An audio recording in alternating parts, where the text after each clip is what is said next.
부드럽게 하라고. 그게 잘 안 되더라고. 우리들이 톤을 확 낮춰야 되네.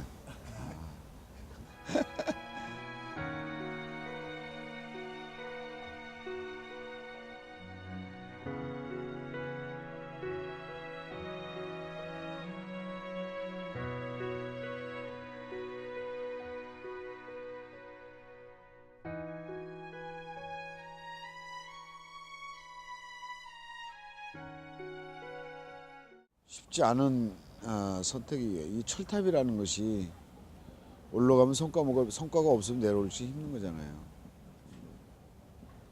단식은 하다가 쓰러지면 그만이지만, 아파서 쓰러지면 병원에도 실어갈 수 있지만, 우리가 바라는 것이 이루어지지 않으면 내려올 수 없다는 것이 가장 힘든 거고, 쌍용자동차 사태에 대한 진상을 규명하고 이것이 왜 그렇게 됐는지에 대해서 좀 국정조사를 해달라고 하는 건데, 빨리 끝냈으면 좋겠는데 쉽지 않아서 완벽한 국정조사가 되면 내려오는 거죠.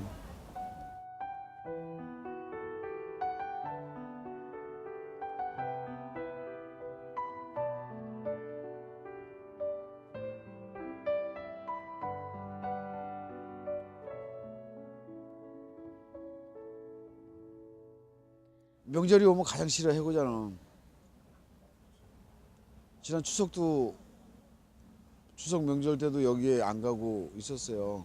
특히나 설날은 아이들에게 세뱃돈을 주는 날이기도 한데, 뭐 세뱃돈 줄 형편이 돼야 세뱃돈을 주지. 그러니까 세뱃돈 주기 싫어서라도 안 가는 거야. 안 가는 게 어쩌면 더 행복해요. 가서 보면 볼수록 미안함과 죄스러움과 이런 게 있는데, 그런 걸 차라리 피하고 싶으면 그냥 여기서 가슴 안고 울고 있는 게 낫지, 보면 더 속 터지니까.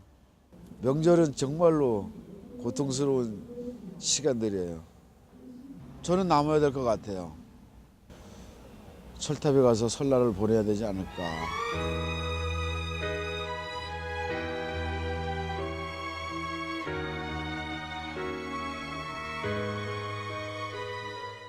이곳에 천막을 치고 싸움하는 과정에 많은 힘이 됐던 것은 일반 시민들이 와서 함께 마음을 보탰다는 것이죠. 우리보다 더 고통스러운, 아니면 우리보다 덜 고통스러운 사람들이 와서 보고, 다시 그분들은 우리를 보고 희망을 얘기하고, 더 이상 죽지 말라고 하고 포기하지 말라고 하면서 우리에게 희망을 줬던 거죠. 계속 밖에서 한 달에 집에 들어가는 날보다 안 들어가는 날이 더 많았었거든요. 지금까지도 그런 거고. 그래서 집밥이 우리가 그립다고 했었던 기억이 있는데, 연대 왔던 시민들이 그것을 듣고서, 그러면 우리가 이 사람들에게 따뜻한 밥이라도 대접을 해보자 라고 시작된 것이 밥 셔틀이라고, 매주 수요일 금요일 이틀씩 해주시고 있었던 것이고, 이 밥 셔틀이 더 연대의 폭이 넓어지면서 저희뿐만이 아니라 고난받고 힘들어하는 사람들인데 계속 지금도 이어져 가고 있는 거죠. 추우면 춥다고, 겨울이니까 핫팩을 사다 주시고 따뜻한 음료를 날라주시고, 이루 말할 수 없는 감사함을 느끼고 있는 거죠. 근데 그 감사함을 단순히 감사함으로 끝나는 것이 아니라, 우리는 또 다르게 그것을 나눠서, 우리가 조금 모자르더라도 길 건너에 있는 재능에도 주고, 지금 서울 땅에서 투쟁하고 있는 사업장들에게 계속적으로 나눠주고 있는 거고, 비록 사람이 개별적으로는 힘들지 몰라도 그 개별의 힘이 집단으로 모이면 이렇게 많은 사람들이 격려해주고 응원의 메시지를 줌으로 해서 그것을 받는 당사자들은 엄청난 힘이 되었다는 것을 우리는 느끼고 있는 거고, 그런 여럿이 함께 나누면 행복해진다는 것을, 희망이라는 것을 찾을 수 있지 않을까.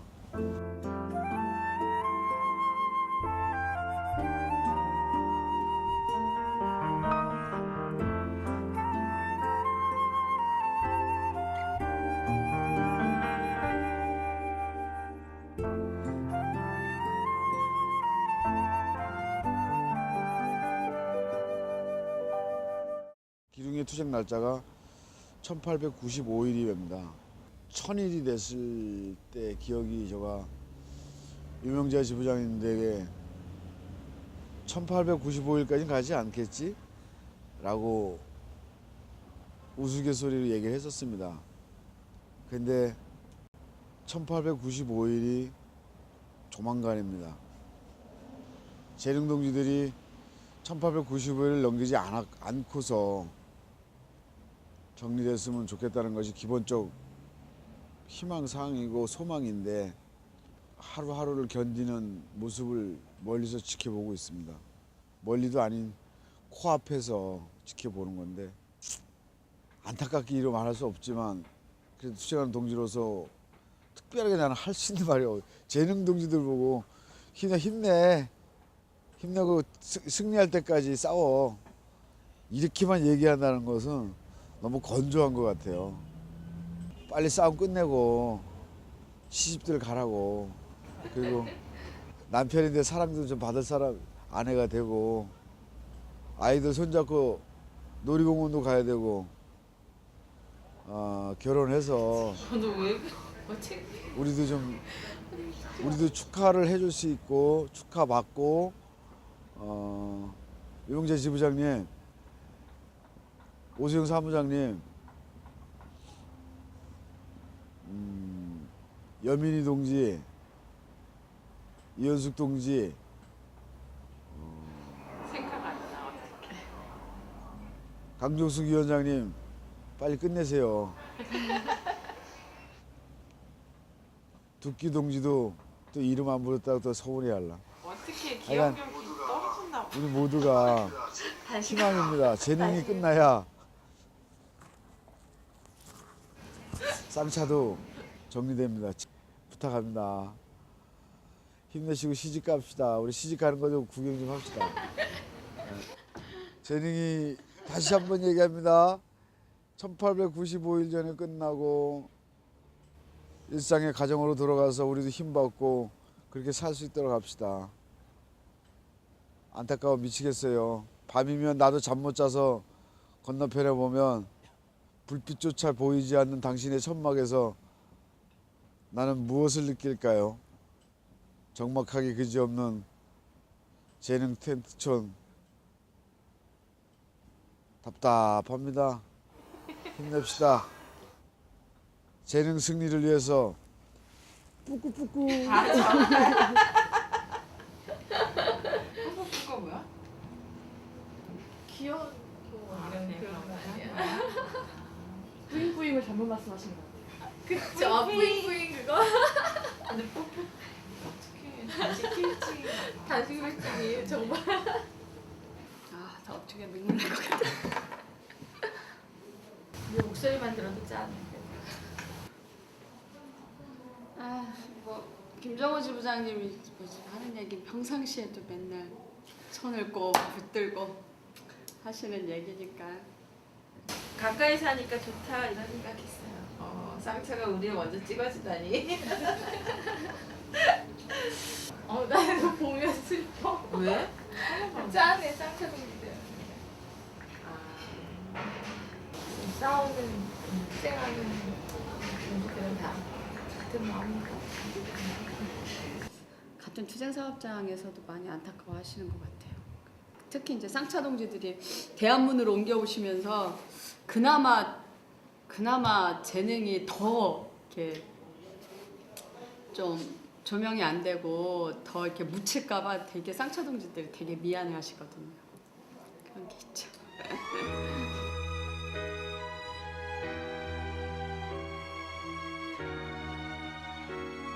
2007년 5월에 단체 협약을 체결을 했는데 이 단체 협약 중에 임금 부분이 굉장히 대폭적으로 삭감되는 제도가 이제 그 단협에 들어간 거예요. 수수료 제도가 도입한 지 한 달 만에 70% 정도가 임금이 삭감되는 거였고요.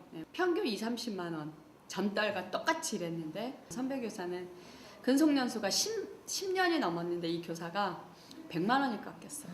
12월 21일 이명박이 당선된 이틀 뒤에 수수료 제도, 그러니까 임금 제도 전면 재개정을 요구하면서 천막농성을 처음 시작했고요. 이명박 정권 초기였고 할 수 있는 게 별로 없었어요, 진짜로.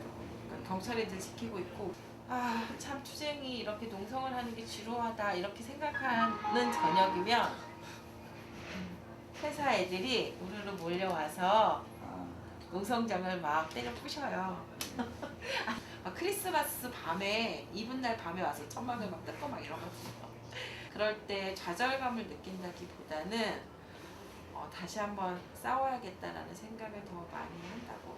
노조 탈퇴하고 아니면 회사 떠나가고 그리고 이제 그 얼마 안 남은 조합원들이 같이 싸우는데 또 투쟁 과정에서 작년에 저희 이전 조합을 먼저 보내드리고 이러면서 아마 그렇게 조합원들은 제일 많이 힘들 것 같아요. 저는 이 투쟁 빨리 안 끝나서 힘들어요.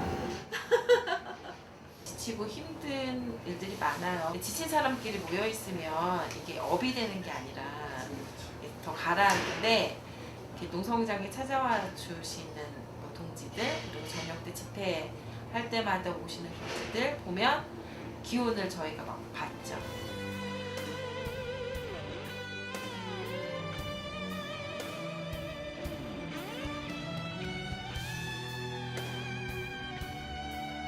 위탁계약서를 체결한 개인 사업자, 특수고용 노동자예요. 학습지 교사 같은 특수고용 노동자는 근기법, 노조법 둘 다 적용을 받지 못해요. 처음에 학습지 선생님을 정규직 사원으로 채용을 했을 때 당시랑 그 이후에 위탁계약서를 체결할 당시랑 똑같아요. 근데 회사는 어떻게 얘기를 하냐면 같은 조건임에도 불구하고 출퇴근이 자유롭다라는 이야기를 하는 거예요. 그러니까 학습지 선생님들도 9시나 10시에 출근을 똑같이 하거든요. 요일을 선생님 임의대로 바꿀 수가 없어요. 저희가 실제적으로 일하는 근무 조건은. 하지만 회사는 바꿔도 된다. 교사 자율에 따라서 할 수 있는 거다. 이 사람들은 그렇게 이야기를 하는 거죠. 하지만 실제적으로 저희가 일하는 현장은 전혀 그렇지가 않거든요. 일하는 조건은 하나도 바뀌지 않았지만 그들이 말하는 구색에 맞춰서 그냥 니네는 이제 노동자가 아니다 그렇게 돼버린 거예요. 그리고 그때부터 끼워 맞추기도 시작을 한 거예요. 조합원이 해고를 당하면 중노위, 진노위에서 다룰 수 없다라고 얘기했어. 너네는 노동자가 아니니까.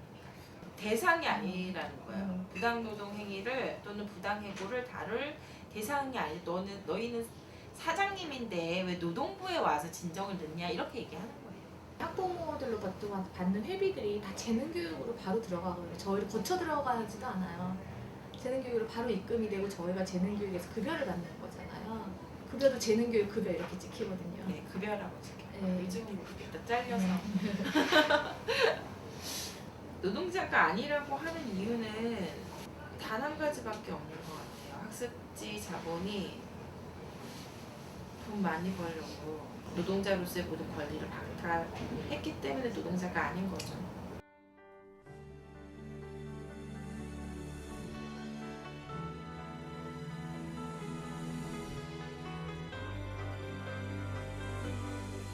노조법으로의 노동자성을 인정받은 거예요. 그리고 그 노조를 지키기 위해서 하는 이런 행위들이 모두 정당한 노동조합 활동이었다. 그래서 노동조합 와해를 목적으로 그러니까 저희는 부당해고라고 주장하고 계약 해지 시킨 것은 노조법상에 따라서 부당 노동 행위에 속한다. 그래서 재능교육이 이 조합원들의 행한 계약 해지는 무효이다 나온 거예요. 국회의 노조법 개정 가지고 몇 년을 지금 요구하고 있는데 되지 않았는데 저희가 투쟁 과정에 가장 보수적이라는 행정소송에서 이런 승소 판결을 받은 거예요. 저들이 그렇게 말하는 대로 판례가 남는 거고 사례가 남는 거거든요. 그래서 11월 1일에 나온 학습지 교사에 대한 이 노동조합법상의 노동자로의 인정은 원래는 굉장히 큰 반향을 일으켜야 할 사건인데 사실 우리 진영에서 그걸 못 만드는 거예요. 그러면 결국은 답은 현장에서 직접 싸워나가야 된다는 거거든요. 그래서 입법투쟁도 해야 되지만 이거를 현장에서 싸워내는 공동투쟁을 묶어서 이걸 힘을 있게 만들어야 된다고 생각하거든요. 우리 그 진영이 함께 모여서 재능자본과의 싸움에서 이기는 것도 재능교육 지부 투쟁의 승리가 아니라 저는 특권 노동자 전체의 승리로 가져갈 수 있다고 생각하거든요. 특권 노동자가 함께 모여서 싸우고 그리고 문제노총이 그리고 상급단체가 이제 이걸 짧은 시기에 빠른 시간에 싸워나기 위해서는 전체가 함께 붙어서 재능교육 자본을 압박하는 게 저는 당연히 이길 수 있는 정답이라고 생각합니다. 조합원도 당연히 결의 가지고 마지막 힘을 내야 되는 것도 첫 번째 의무이기도 하고요.